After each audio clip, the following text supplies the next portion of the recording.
Hi guys, this is Sep TV and for today's video, ang pag-uusapan natin about kay YouTube. So, magkano nga ba ang YouTube salary sa subscriber na meron kang 2,000 subscriber? So, magkano nga ba? Yun na nga, alamin natin. Pero bago ang lahat, intro muna tayo. Subscribe now and press the bell icon.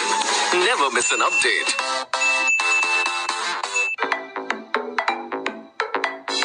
So, yun nga guys, kung napapansin nyo sa transaction natin is 3 months yan, no? So, November hanggang January. So, hindi lang 3 months yan. So, nag-start yan guys, October, November hanggang December. Tapos, January na tayo sweldo kay YouTube. So, nagtataka kayo guys kung bakit agad ako nakasweldo kay YouTube sa maliit pa lang na subscriber ko.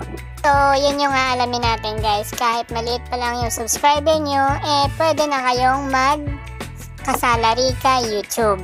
Pero bago kayo makakasweldo kay YouTube is kailangan nyo munang mamonetize. So, may requirements si YouTube guys na 4,000 watch hours and 1,000 subscribers. Yan yung requirements ni YouTube guys. Ito nga guys, papakita ko sa inyo is yung transaction, 'di ba? So, next na tayo. So, ang ending balance nga natin guys sa loob ng 3 buwan is 146.57.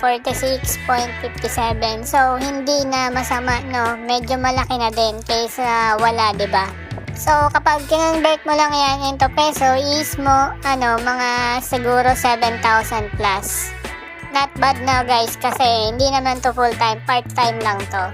So, dito naman yung ending balance natin is nag-zero na siya guys, no? Kasi ang salary, YouTube salary guys is pumapasok yan every 21 and hanggang 26, no?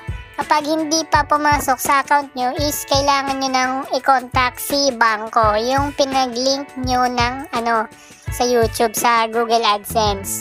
Sa akin, dumating siguro mga 27 na 26 ng gabi.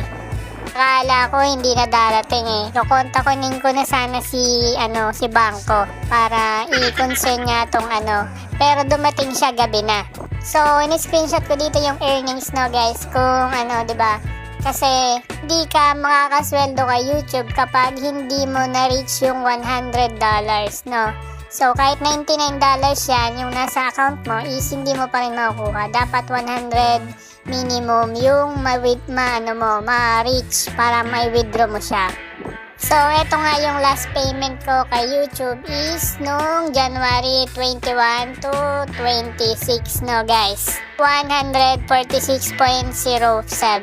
Oh, yan nga pala guys yung subscriber ko, 2,238, no. So, yung mga summary na yan guys is yung views ko is 14,000 ang views ko last 28 days. Tapos ito naman watch hours ko. Ito naman yung estimated revenue ko ngayong buwan. So hindi ko pa siya nakukuha, no. So siguro next month or susunod na ulit na next month, sana ma-reach ko pa din yung $100, no, na minimum kay YouTube.